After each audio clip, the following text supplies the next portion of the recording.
হিসাব করে রাখুন, খাসি খেয়ে যে চর্বি আপনারা শরীরে জমা করেছেন, ওই চর্বি এদেশের সাধারণ তৌহিদ জনতা আপনাদের শরীরে রাখবে না।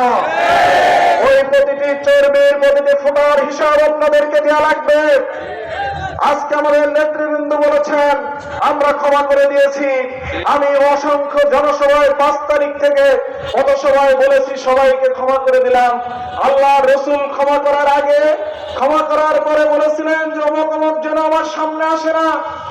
আজকে আপনাদেরকে অনুরোধ করবো আপনারা সামনে আসবেন না। সামনে আসলে আমাদের মাথাটা ঠিক থাকে না। এজন্য যেখানে আছেন নিরাপদে থাকেন। আপনারা আপনাদের বাড়ি থেকে ধরে আনতে যাচ্ছি না। আইন শৃঙ্খলা রক্ষায় নিয়োজিত যারা আছেন তাদেরকে আমি বিনীতভাবে অনুরোধ করতে চাই, এইসব সন্ত্রাসী, টেরোরিস্ট, লুটপাটকারী, লুণ্ঠনকারী, চাঁদাবাজ তারা যদি আবার এই সমাজে এখন আসে, আইন শৃঙ্খলা পরিস্থিতির অবনতি অবশ্যই হবে। কিন্তু এটা শুনে রাখো, আপনারা ঠেকাতে পারবেন না এই সাধারণ জনতাকে। জামাত ইসলামী ক্ষমা করে দিয়েছে, হয়তো আমরা দলীয়ভাবে ক্ষমা করেছি, কিন্তু সাধারণ জনতা তাদেরকে এখনো কি করি নাই, ক্ষমা করি নাই। সেজন্য আমি বলবো এই পরিস্থিতি ট্যাকেল দেওয়ার দায়িত্ব আপনাদের। যেসব ভাইরা আমাদের উপর অত্যাচার করেছেন, জুলুম করেছেন, আমার প্রিয় ভাই শহীদ এমরুল কায়েসকে ক্রস ফায়ার দিয়ে হত্যা করেছেন, কোন পুলিশ কর্মকর্তা, কোন র্যাব কর্মকর্তা করেছিলেন সেটাও আমার আছে নলেজে। তিনি এখন কোথায় পোস্টিং আছেন তারও আছে। আমার নড়াইলে যারা কর্মকর্তা আছেন তারাও অনেকে তাদেরকে চেনেন, জানেন। অনুরোধ করবো ওই ভাইরা যেন চাকরির থেকে চলে যায়। অনেকদিন চাকরি করছে, বাড়ি গেলে যা ইনকাম করছে তারা খেতে পারবে। কিন্তু সেই সব ভাইদেরকে যদি আমরা আজকে আসামির কাঠ গড়াই দাঁড়াই, তাহলে নিশ্চিত এই পুলিশ প্রশাসন, র্যাব প্রশাসন প্রশ্নের মুখোমুখি দাঁড়াবে। এই জন্য তাদেরকে আগে এই চাকরি থেকে বরখাস্ত করা দরকার বলে আমি মনে করি। ভাইরা আমার, আমাদেরকে যারা আজকে হত্যা করে, জুলুম করে, নির্যাতন করে চেয়েছিলেন নিঃশেষ করতে, ভালো করে একটা কথা শুনে রাখুন, কোন আদর্শকে কোনদিন নিঃশেষ করা যায় না।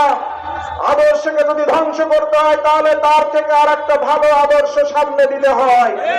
কিন্তু আমাদের বিশ্বাস আপনারা জনমের পর জনম সাধনা করবেন। কিন্তু জামাত এবং ইসলামী ছাত্র শিবির যে আদর্শকে লালন করার থেকে কোনো ভালো আদর্শ আপনারা দেখাতে পারবেন না। আপনাদের আদর্শ আছে লুটপাট, আপনাদের আদর্শ আছে ধর্ষণের সেঞ্চুরি, আপনাদের আদর্শ আছে চাঁদাবাজি, আপনাদের আদর্শ আছে অগ্নিসংযোগ। এই জন্য আপনারা আমাদের সাথে খেলতে আসবেন না। মাননীয় ওবায়দুল কাদের বলতেন খেলা হবে, খেলার জন্য তো আমরা মাঠে নেমেছিলাম, কিন্তু এখন তো খেলার পায় না। আসেন, আমন্ত্রণ জানাই, যদি আসেন বাংলার মানুষ একটু আপনাদের সাথে খেলতে চাই। ভাইরা আমার, আজকে এখানে যারা উপস্থিত আছেন আমি আপনাদেরকে বলবো, এই গণ ছাত্র জনতার অভ্যুত্থানের পরে আমাদের দায়িত্ব হলো এখন দেশ গঠনে নিয়োজিত থাকা। এর জন্য আগে আইন শৃঙ্খলা পরিস্থিতির উন্নয়ন ঘটাতে হবে, আমাদের প্রশাসনের ভাইদেরকে সহযোগিতা করতে হবে।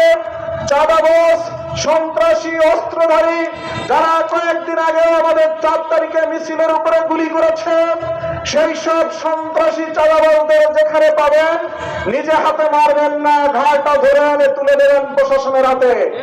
এটাই আপনাদের দায়িত্ব দিলাম সদর উপজেলাবাসীকে। সংগ্রামী ভাইয়েরা আমার, আমরা আগামী দিনে এই দেশ গঠনে এই অন্তর্বর্তীকালীন সরকার যে সহযোগিতা চাইবে আমরা সকল সহযোগিতা করব। এবং আমাদের যত মামলা মোকদ্দমা আছে আমরা এখান থেকে দাবি তুলছি, আইন শৃঙ্খলা বা গোয়েন্দা সংস্থার যারা আছেন সকল মামলাগুলো মিথ্যা মামলা। আমরা ঘরে ঘুমিয়ে থাকি, আমরা পরীক্ষার হলে ছিলাম, আমরা হাসপাতালে ভর্তি ছিলাম, কিন্তু আমরা নাকি 30 কেজি বোম নিয়ে আক্রমণের প্রস্তুতি নিচ্ছিলাম।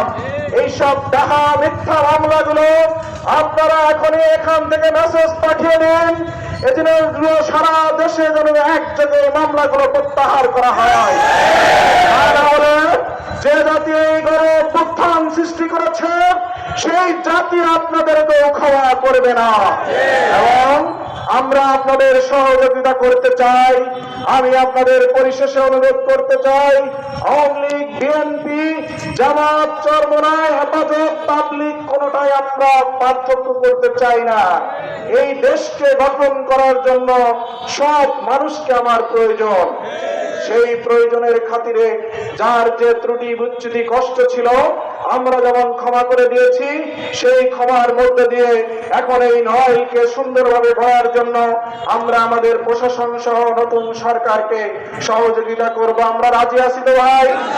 আল্লাহ রাব্বুল আলামিন আমাদেরকে তৌফিক দান করুন। আপনারা যে যেখান থেকে এসেছেন সবাইকে মোবারকবাদ। শান্তিপূর্ণভাবে সুশৃঙ্খলভাবে যার যার এলাকায় পৌঁছে যাবেন এই অনুরোধ রেখে আমি আমার কথা শেষ করছি। সভাপতির বক্তব্যের মাধ্যমে আমাদের আজকের এই সমাবেশ শেষ হবে। সংগ্রামী তৌহিদি জনতা, আপনারা সকলে স্থির হয়ে দাঁড়ান। এখন পর্যায়ে আজকের প্রোগ্রামের সমাপ্তি পর্যায়ে সভাপতির বক্তব্য পেশ করবেন শহীদ কাফেলা বাংলাদেশ জামাত ইসলামী নড়াইল সদর উপজেলার সংগ্রামী আমির, আজকে প্রোগ্রামের সম্মানিত সভাপতি হাফেজ মাওলানা মিরাজুল ইসলাম ভাই। أعوذ بالله من الشيطان الرجيم بسم الله الرحمن الرحيم ولا تهنوا ولا تحزنوا وأنتم الأعلون إن كنتم مؤمنين ولا تقولوا لمن يقتل في سبيل الله أموات بل أحياء ولكن لا تشعرون। আল্লাহর পথে সংগ্রাম করতে গিয়ে যারা নিহত হয় তাদেরকে তোমরা মৃত বলো না, বরং তারা জীবিত, কিন্তু তোমরা সেটা উপলব্ধি করতে পারো না। বাংলাদেশ জামাতে ইসলামী নড়াইল সদর উপজেলা কর্তৃক আয়োজিত আজকের এই মিছিল পরবর্তী পথসভায় উপস্থিত সংগ্রামী প্রধান অতিথি, বিশেষ অতিথিবৃন্দ, আইন শৃঙ্খলায় নিয়োজিত দায়িত্বশীল ভাইয়েরা, ইলেকট্রনিক্স ও প্রিন্টিং মিডিয়ার কর্মী ভাইয়েরা এবং আমার সামনে উপবিষ্ট তৌহিদি জনতা, আপনারা সকলে জানেন এই বিগত স্বৈরাচার শাসককে অবসান করতে গিয়ে আমাদের অনেকের মায়ের বুক খালি হয়েছে, আমাদেরকে শহীদ হতে হয়েছে, আমাদের ভাইদেরকে শহীদ হতে হয়েছে, অনেক ভাইদের বঙ্গত্ব বরণ করতে হয়েছে, আমাদেরকে ফাঁসির মঞ্চে নিয়ে ফাঁসি দেওয়া হয়েছে, আমাদেরকে কম করা হয়েছে, আয়না ঘরে নিক্ষেপ করে নির্যাতন নিষ্পেষণের স্টিম রোলার চালানো হয়েছে।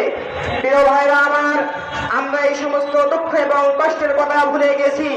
শুধু তাই নয়, বাংলাদেশকে মেধাশূন্য করার জন্য শিক্ষা প্রতিষ্ঠানগুলোকে মেধাশূন্য করা হয়েছে, অর্থনৈতিক প্রতিষ্ঠানগুলো থেকে তলাশূন্য করে বিদেশে সমস্ত অর্থ পাচার করে তারা বিদেশে বেগম বাড়ি তৈরি করেছে।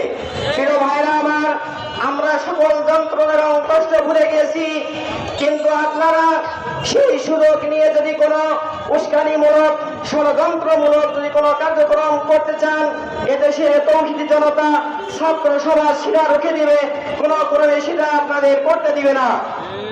সংগ্রামী ভাইরা আমার, আমরা ভুলে গেছি, আপনারা ঘরে বসে আল্লাহর কাছে ক্ষমা চেয়ে নেন। আল্লাহ তাআলা যদি আপনাদেরকে ক্ষমা করেন, ক্ষমা করতে পারেন, কিন্তু আপনারা যদি ষড়যন্ত্র করার কোনো দুঃসাহস দেখান, কোনো পরিকল্পনা করতে চান, সেটা আপনাদের জন্য অতি ভয়াবহ অবস্থা হবে। প্রিয় ভাইরা আমার, এই তৌহিদি দলটাকে উদ্দেশ্য করে বলতে চাই, আপনি 15 বছর নির্যাতন নিষ্পেষণের শিকার হয়েও আজকে যেভাবে রাজপথে সাড়া দিয়েছেন, আগামী দিনে যে সমস্ত কর্মসূচি আসবে সেই সমস্ত কর্মসূচিতে সংগ্রামী সহযোগিতা করবেন, সক্রিয় সহযোগিতা করবেন, এ আশাবাদ ব্যক্ত করে আজকে উপস্থিত প্রধান অতিথি বিশেষ অতিথিবৃন্দকে ধন্যবাদ মোবারকবাদ জানিয়ে, আইন শৃঙ্খলা বাহিনীকে ধন্যবাদ মোবারকবাদ জানিয়ে আজকে প্রোগ্রাম এখানে সমাপ্ত ঘোষণা করছি। আসসালামু আলাইকুম ওয়া রাহমাতুল্লাহি ওয়া বারাকাতুহু।